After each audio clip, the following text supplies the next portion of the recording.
नमस्कार everyone, I am doctor Megha और आज इस वीडियो में हम बात करेंगे सोरासिस के बारे में। सोरासिस बेसिकली एक ऑटोइम्यून डिसऑर्डर है। इतनी वीडियोस में मैं बताती आई हूँ, जब आपकी इम्यूनिटी खुद को ना पहचान कर बॉडी को डिफेंड करने की जगह, उसे बचाने की जगह उसे अटैक करने लग जाती है, तब आपको ऑटोइम्यून डिसऑर्डर्स होते हैं और सोरासिस एक ऑटोइम्यून डिसऑर्डर है।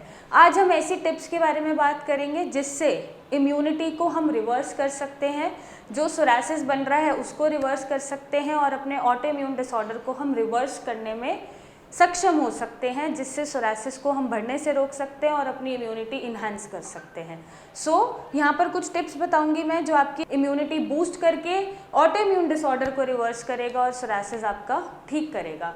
सबसे पहली जो टिप है, अगर आप सप्लीमेंटेशन नहीं लेते और आप वेजिटेरियन हैं, B12 और विटामिन डी की कमी है तो आप उसको पूरा करिए। विटामिन डी, B12 हमारी इम्यूनिटी बूस्ट करने में बहुत इम्पॉर्टेंट रोल प्ले करते हैं। विटामिन डी के सोर्सेज भी होते हैं खाने के लिए, बट क्योंकि सोरासिस हैं तो सोर्सेज रेस्ट्रिक्टेड हो जाते हैं, नॉनवेज आप खा नहीं सकते हैं। B12 के भी सोर्सेज ज़्यादातर हमें नॉनवेज में मिलते हैं, आप वो भी नहीं ले सकते, लेकिन आप दूध ज़रूर लीजिए। जो डबल टोन बिना मलाई का गाय का दूध होता है वो आप प्रेफर करिए। रेस्ट आप विटामिन डी के लिए अराकिटोल के नैनो ड्रॉप्स आते हैं 60 यूनिट्स के, आप हर वीक उसको ड्रॉप्स की फॉर्म में ले सकते हैं। B12 के मिथाइल कोबालामिन के कैप्सूल्स आते हैं, इंजेक्शंस आते हैं, आप वो ले सकते हैं। डिपेंडिंग अपॉन द डेफिशिएंसी, जितनी भी डेफिशिएंसी है उस हिसाब से आपको डोसेज पूरी करनी चाहिए। नेक्स्ट जो टिप है वो है कि आप गिलोय ले सकते हैं। आप डेली गिलोय लीजिए। गिलोय आपको ईजिली मेडिकल स्टोर पर भी मिलता है, गिलोय का टहनी भी मिल जाता है, घरों में भी लगा होता है। तो आप जितना हो सके गिलोय को घर में पीस के पानी में घोल के लीजिए या ऐसे उसका पाउडर खाते रहिए। गिलोय आपके प्लेटलेट्स बढ़ाने में बहुत हेल्प करता है, WBCs को सही रखने में बहुत हेल्प करता है, और क्योंकि WBCs रिस्पॉन्सिबल होते हैं डिफेंस मैकेनिज्म में हेल्प करने के लिए, तो उसको जब इन्हांस करके रखता है तो आपकी इम्यूनिटी बूस्ट होने लग जाती है।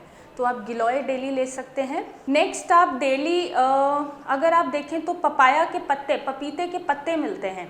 जब अक्सर प्लेटलेट्स कम हो जाते हैं या हमारे WBCs कम आने लगते हैं तो हम अक्सर पेशेंट को रेकमेंड करते हैं कि आप पपीते के पत्ते खाओ। तो पपीते के पत्ते बेसिकली WBCs को सही अमाउंट में रखने के लिए हेल्प करते हैं, WBCs को इन्हांस करके रखते हैं, प्लेटलेट्स को इन्हांस करके रखते हैं, और ये दोनों ही आपके डिफेंस मैकेनिज्म में हेल्प होते हैं इम्यूनिटी बूस्ट करने के लिए।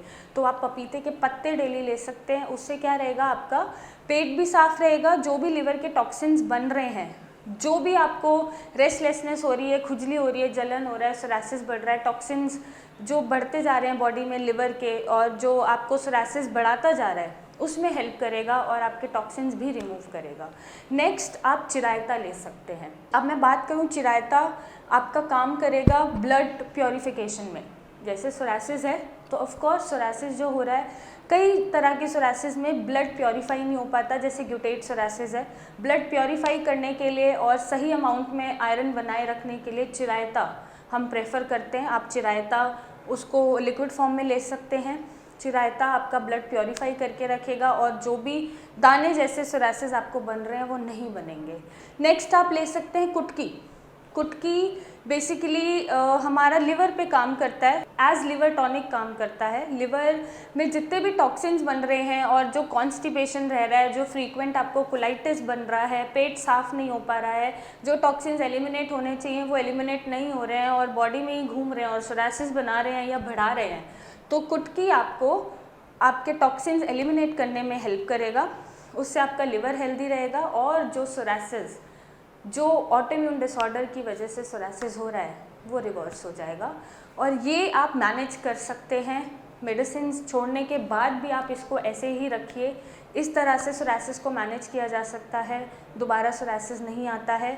मेक श्योर आप हेल्दी खाना खाएं, जितना हो सके ग्रीन वेजिटेबल, सिंपल खाना खाएं, उसमें ज़्यादा स्पाइसेस नहीं होने चाहिए, ज़्यादा नमक नहीं होना चाहिए, खट्टा कुछ ज़्यादा अमचूर और खट्टी चीज़ें कम उपयोग करें, क्योंकि खट्टी चीज़ें एसिडिटी भी बनाती हैं, ब्लॉटिंग भी बनाती हैं और लिवर को भी थोड़ा सा हार्म करती हैं। खट्टी चीज़ों से सूजन भी आती है। तो जितना स्पाइसेस, खट्टी चीज़ें कम रखेंगे उससे आपका बॉडी में जो मैकेनिज्म है वो ठीक चलता रहेगा, मेटाबॉलिज्म ठीक चलता रहेगा और कभी सूजन और ऐसे मोटे मोटे जो स्किन हो जाती है, पैर हो जाते हैं, वो नहीं होंगे। नेक्स्ट, आपको बाहर का खाना नहीं खाना है। आपको बिल्कुल भी पैक्ड फूड, केन्ड फूड, जो भी टिन में जो भी फूड पैक्ड होता है, फ्रोज़न होता है, वो आपको अवॉइड करना है। ऑफ कोर्स आपको नॉन वेज नहीं खाना है। अगर आप नॉन वेजिटेरियन है तो आप कभी कभार फ़िश प्रेफर कर सकते हैं, क्योंकि वो भी वही फ़िश जो अमीनो एसिड 3 फैटी रिच होती है, सिर्फ वही फ़िश आप प्रेफर कर सकते हैं। 6 अमीनो एसिड वाली नहीं कर सकते हैं। और अंडा कभी कभी खा सकते हैं, बट डेली आप उसको लाइफस्टाइल में नहीं लाएंगे। अल्कोहल वगैरह अगर आप लेते हैं तो आपको अल्कोहल क्विट करना चाहिए। स्मोकिंग अगर रूटीन में है तो आप स्मोकिंग ना के बराबर करें या कम से कम करें। टोबैको इनटेक अगर आप लेते हैं तो आपको वो सब चीज़ें अवॉइड करनी है, नहीं लेनी है। थोड़ी बहुत आप थोड़ी सी वॉकिंग या योगा या एक्सरसाइज आप शुरू करो, जिससे आपके टॉक्सिन्स पसीनों की फॉर्म में भी बाहर निकले और बॉडी में एक्यूमुलेट ना हो। सो ये जो थोड़ा सा चेंजेस है लाइफस्टाइल में, ये करके खाने में, लाइफस्टाइल में, आप अपने ऑटोइम्यून डिसऑर्डर को रिवर्स कर सकते हैं, इम्यूनिटी बूस्ट कर सकते हैं और ऑटोइम्यून डिसऑर्डर जैसे सोरासिस, उससे परमानेंट छुट्टी पा सकते हैं। सो ये कुछ टिप्स हैं, ये कुछ बातें हैं जो आई होप आप फॉलो करें और अपने लाइफ में चेंजेस देखिए और सोरासिस फ्री होइए। और जितना हो सके स्ट्रेस को आपको भूल जाना है। आप बिल्कुल स्ट्रेस नहीं लेंगे। स्ट्रेस से हमारे कैटेकोलामाइंस रिलीज़ होते हैं जो हमारी इम्यूनिटी पे भी इफ़ेक्ट करते हैं और हमारी फिज़िकल सिम्टम्स और मेंटल सिम्टम्स को एग्रावेट कर देते हैं। तो जो भी लाइफ में चीज़ हो रही है, टेक इट लाइटली। सबकी लाइफ में स्ट्रेस है, सो टेक इट लाइटली। अपने स्ट्रेस को अपनी बॉडी पे इफेक्ट मत होने दीजिए, अपने माइंड पे इफेक्ट मत होने दीजिए। जितना हो सके स्ट्रेस को लाइटली लीजिए और जितना हो सके अपना स्लीपिंग पैटर्न पूरा रखिए। कम से कम 7-8 घंटे ज़रूर सोइए। बॉडी फिजिकल स्ट्रेस में भी नहीं आनी चाहिए। सो ये कुछ टिप्स हैं जो फॉलो करके आप अपने सोरासिस को एंड ऑटोइम्यून डिसऑर्डर को रिवर्स कर सकते हैं। और अगर आपको कितना भी पुराना सोरासिस है, कितना भी सीवियर सोरासिस है, तो आप नीचे दिए गए नंबर पे हमें फ़ोटो शेयर करिए। नीचे दिए गए नंबर पे मेरी टीम से कंसल्ट करिए, फ्री कंसल्टेशन लीजिए और सोरासिस का एक परमानेंट सोल्यूशन पाइए। आप फ़ोटो शेयर करिए नंबर पे, मेरी टीम से बात करके एक परमानेंट सोल्यूशन और एक सोरासिस से हमेशा के लिए फ्री होने का सोल्यूशन आप ले सकते हैं। So thank you and take care.